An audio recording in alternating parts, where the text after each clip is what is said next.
ఇక్కడ మనం ఒక విషయాన్ని గమనించాలి. పాండవులని ఒక్కొక్కరుగా అందరినీ చంపాలని దుర్యోధనుడు శకునితో అన్నప్పుడు ముందుగా భీముని చంపుదాం అని శకుని సలహా ఇచ్చాడు. ఎందుకంటే పాండవుల్లో అందరికన్నా బలవంతుడు, దేన్నైనా తట్టుకోగలిగేవాడు భీముడు. ఆ విష ప్రభావాన్ని తట్టుకొని బ్రతికేంత శక్తి ఉన్నవాడు భీముడు ఒక్కడే అని శకునికి తెలుసు. అందుకే భీముని చంపుదాం అని సలహా ఇచ్చాడు. ఇక్కడ శకుని పర్పస్ భీముని చంపడం కాదు. అప్పటి వరకు పాండవులకి కౌరవులకి మధ్యన డైరెక్ట్గా గొడవ ఏమీ లేదు. గొడవ పెంచడానికి, ఒకరంటే మరొకరికి శత్రువులుగా మార్చడానికి ఇదంతా శకుని యొక్క ప్లాన్. శకుని ఎప్పుడు పాండవుల పక్షపాతే, కానీ దుర్యోధనుడిని పాండవులపైకి ఉసుగొలుపుతుంటాడు.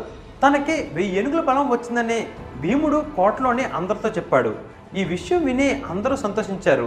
కానీ ఒక్కరు మాత్రం చాలా భయపడ్డారు. ఆమె గాంధారి. ఆమెకు తెలుసు ఎప్పటికైనా పాండవులకి కౌరవులకి మధ్యన యుద్ధం తప్పదని.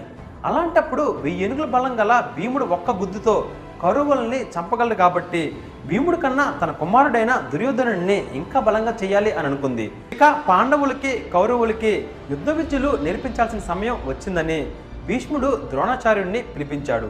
ద్రోణాచార్యుడు తన కుమారుడైన అశ్వత్థామ హస్తినపురానికి వచ్చారు. భీష్ముడు కౌరవులందరినీ పిలిచి ద్రోణాచార్యుడికి ఒక్కొక్కరిని పరిచయం చేస్తున్నాడు. ద్రోణాచార్యుడికి అందరూ నమస్కారం పెడుతున్నారు, కానీ ఏ ఒక్కరి నమస్కారంలో కూడా గౌరవం, భయం, భక్తి కనిపించలేదు. ఏదో మొక్కుబడికి నమస్తాచార్య, నమస్తే గురూజీ అని నమస్కారం పెడుతున్నారు. వాళ్ళ పద్ధతి ద్రోణాచార్యుడికి అస్సలు నచ్చలేదు. వీళ్ళక నేను యుద్ధ విద్యలు నేర్పించబోయేది అని ఆయన మనసులో బాధపడ్డాడు. తర్వాత భీష్ముడు పాండవులను పిలిచి ద్రోణాచార్యుడికి పరిచయం చేశాడు.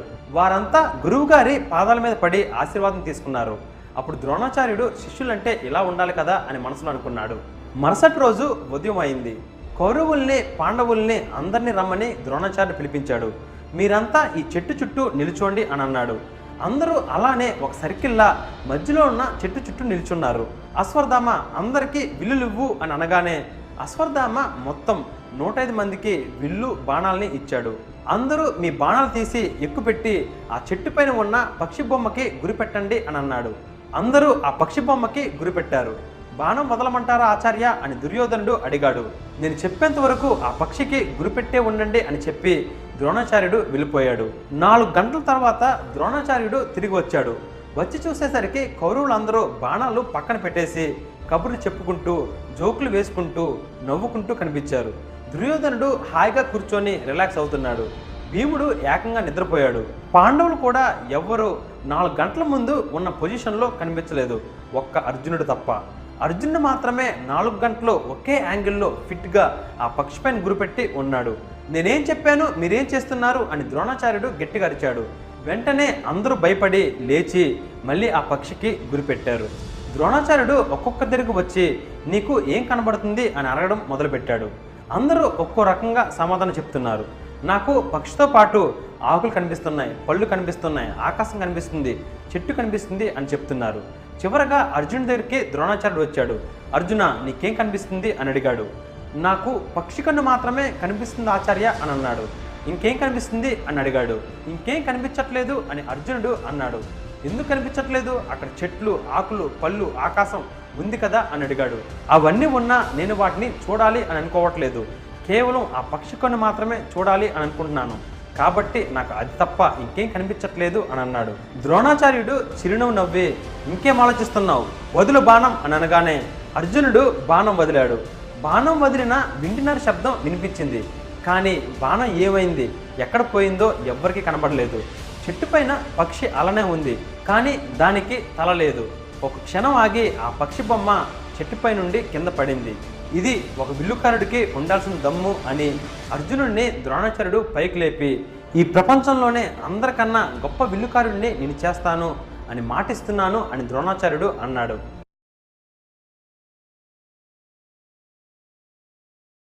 ద్రోణాచార్యుడు అర్జునుడికి మాట ఇచ్చాడు.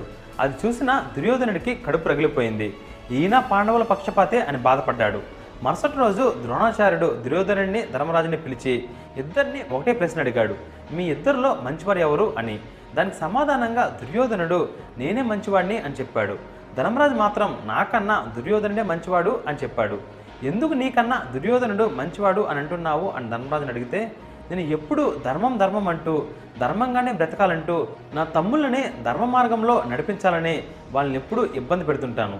కానీ దుర్యోధనుడు మాత్రం మంచైనా చెడైనా తన తమ్ముళ్ళు ఎప్పుడూ సంతోషంగా ఉండాలనే కోరుకుంటాడు. అదే ప్రశ్నకి దుర్యోధనుడు ధర్మరాజు చెప్పినట్టే నేను నా తమ్ముళ్ళ సంతోషమే కోరుకుంటాను, వాళ్ళని ఎప్పుడు ధర్మం ధర్మం అని ఇబ్బంది పెట్టను అని అన్నాడు. అప్పుడు ద్రోణాచార్యుడు దుర్యోధన, వ్యక్తిత్వం అంటే మనిషి అంటే ధర్మరాజులో ఉండాలి, చూసి నేర్చుకో, సిగ్గు తెచ్చుకో అని చెప్పి వెళ్ళిపోయాడు. దుర్యోధనుడు షాక్ అయ్యాడు. అతనికి ఏమీ అర్థం కాలేదు. గురువుగారు అనే ప్రశ్నకి ఇద్దరం ఒకటే సమాధానం చెప్పాం.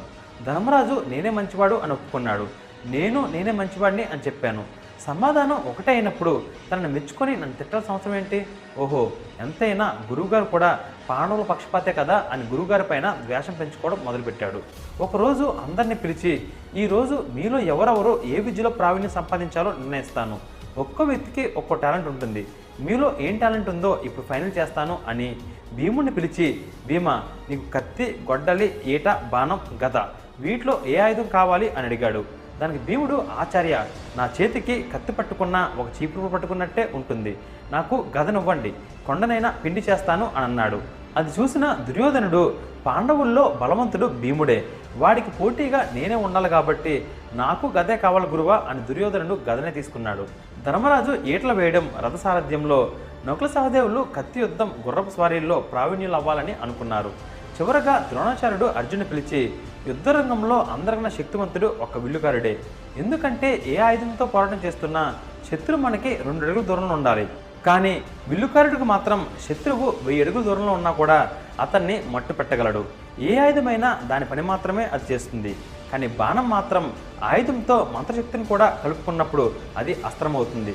ఒక్క బాణం 1000 బాణాలుగా మారి రణరంగంలో అందరినీ ఒకేసారి మట్టు పెడుతుంది. అస్త్రవిద్య, శస్త్రవిద్య ఇక్కడ నీకు మాత్రమే అబ్బుతుంది. ఇక్కడున్న 105 మందిలో ఆ విలువిద్యకి అర్హుడివి నువ్వు ఒక్కడు మాత్రమే. దానికి కావలసిన సహనం, ఓర్పు, పట్టుదల, ఏకాగ్రత, దీక్ష నీలో మాత్రమే నేను చూశాను. వీరందరిలో గొప్ప వీరుడివి నువ్వు అవుతావు అని ద్రోణాచార్యుడు అనేసరికి దుర్యోధనుడికి భయం మొదలైంది. పాండవుల్లో ధర్మరాజుని, భీముడిని, నకుల సహదేవుల్ని మా 100 మంది కౌరవులు అడ్డుకోగలం, కానీ అర్జునుడు నాపే మగాడు మాలో ఎవడు లేడు, ఏం చెయ్యాలి అని మనసులో నలిగిపోతున్నాడు.